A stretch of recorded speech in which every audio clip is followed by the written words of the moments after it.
പതിറ്റാണ്ടുകളായി ഇറാൻ ലോകത്തോട് ഉരുവിട്ട ഒരു വാചകമുണ്ട്: സമാധാനപരമായ ആണവ പദ്ധതി. എന്നാൽ ഇന്ന് ആ വാക്കുകൾക്ക് മരണമണി മുഴങ്ങി. പേർഷ്യൻ മണ്ണിന്റെ മുകളിൽ ഒരു അണുബോംബിന്റെ കറുത്ത മേഘം ഉരുണ്ടുകൂടി.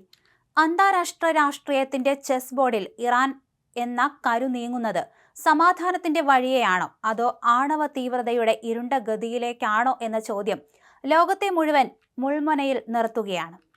അന്താരാഷ്ട്ര നിരീക്ഷകർ പറയുന്നത് ആയത്തുള്ള അലി ഖമേനിയുടെ മരണവും ഇസ്രായേൽ US ആക്രമണങ്ങളും ഇറാനെ ആണവായുധ നിർമ്മാണത്തിലേക്ക് നയിച്ചേക്കാം എന്നാണ്. അതിലേറെ നിർണായകമാകുന്നത് ഇറാന്റെ പുതിയ പരമോന്നത നേതാവാകാൻ സാധ്യതയുള്ള മുജ്തബ ഖമേനിയുടെ നിലപാടാണ്. മുജ്തബ ഖമേനി ജീവനോടെ ഉണ്ടോ എന്ന് അറിയില്ലെങ്കിലും പല സന്ദേശങ്ങളും അദ്ദേഹത്തിൻ്റെതായി പുറത്തു വരുന്നുണ്ട്. IRGC ആണവ നയമാറ്റത്തിന് അനുകൂലമാണ്. അങ്ങനെയെങ്കിൽ ഇറാൻ ആണവായുധം നിർമ്മിച്ചാൽ മിഡിൽ ഈസ്റ്റിൽ വലിയൊരു ആയുധ പന്തയത്തിന് അത് കാരണമായേക്കാം. ഈ വാക്കുകൾ ഒരു മുന്നറിയിപ്പ് മാത്രമല്ല, വരാനിരിക്കുന്ന കൊടുങ്കാറ്റിന്റെ മുഴക്കമാണ്. 2 പതിറ്റാണ്ടുകൾക്ക് മുൻപ് ഇറാന്റെ രഹസ്യ ആണവ പദ്ധതി ലോകത്തിനു മുന്നിൽ വെളിപ്പെട്ടപ്പോൾ ആയുധമുണ്ടാക്കാൻ ഉദ്ദേശിക്കുന്നില്ല എന്നായിരുന്നു ടെഹ്റാൻ ലോകത്തോട് ആണയിട്ട് പറഞ്ഞത്. ഇസ്ലാമിക നിയമപ്രകാരം ആണവായുധങ്ങൾ നിഷിദ്ധമാണെന്ന് പ്രഖ്യാപിച്ച് പരമോന്നത നേതാവ് ആയത്തുള്ള ഖമേനി ഒരു ഫത്വ, അതായത് മതപരമായ വിധി പുറപ്പെടുവിച്ച് ലോകത്തെ സമാധാനിപ്പിക്കുകയും ചെയ്തിരുന്നു. എന്നാൽ കാലം മാറിയിരിക്കുന്നു, കഥയും മാറി.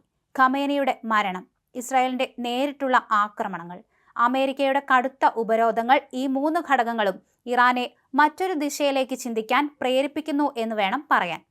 ഒരു കാലത്ത് സമാധാനം എന്ന് മന്ത്രിച്ചവർ ഇന്ന് പ്രതിരോധം എന്ന മന്ത്രം ഉരുവിട്ട് തുടങ്ങിയിരിക്കുന്നു. ക്വീൻസി ഇൻസ്റ്റിറ്റ്യൂട്ടിലെ ട്രിറ്റ പാഴ്സി ഒരു ഞെട്ടിക്കുന്ന നിരീക്ഷണം നടത്തുന്നു. ആണവ ഫത്വ മരിച്ചു കഴിഞ്ഞു. ഇറാന്റെ ആണവ കേന്ദ്രങ്ങൾക്ക് നേരെ 2 ആണവ ശക്തികൾ, അതായത് USഉം ഇസ്രായേലും ആക്രമണം നടത്തിയതോടെ പ്രതിരോധത്തിനായി ആണവായുധം വേണമെന്ന ചിന്ത ഇറാനിലെ ഭരണവർഗത്തിലും സാധാരണക്കാരിലും ഒരുപോലെ ശക്തമായിരിക്കുകയാണ്. അവരുടെ മനസ്സിൽ ഇനി പ്രതിരോധം മാത്രം എന്ന ചിന്ത ഒരു അഗ്നി പോലെ പടർന്നു പിടിച്ചിരിക്കുന്നു. മുൻപ് ഖമേനി പുലർത്തിയിരുന്ന തന്ത്രപരമായ ക്ഷമ എന്ന നയം പുതിയ നേതൃത്വം തുടരുമോ എന്നതാണ് ലോകം ഉറ്റുനോക്കുന്ന പ്രധാന ചോദ്യം. യുറേനിയം സമ്പുഷ്ടീകരണം ആയുധ നിലവാരത്തിലേക്ക് എത്തിച്ചിട്ടും ബോംബ് നിർമ്മാണത്തിലേക്ക് ഇറാൻ കടക്കാതിരുന്നത് ഖമേനിയുടെ കടുംപിടുത്തം മൂലമായിരുന്നു. ഒരുപക്ഷെ ലോകത്തെ കാത്ത ഒരു സുരക്ഷാ കവചമായിരുന്നു ആ ഫത്വയും അദ്ദേഹത്തിന്റെ കടുംപിടുത്തവും.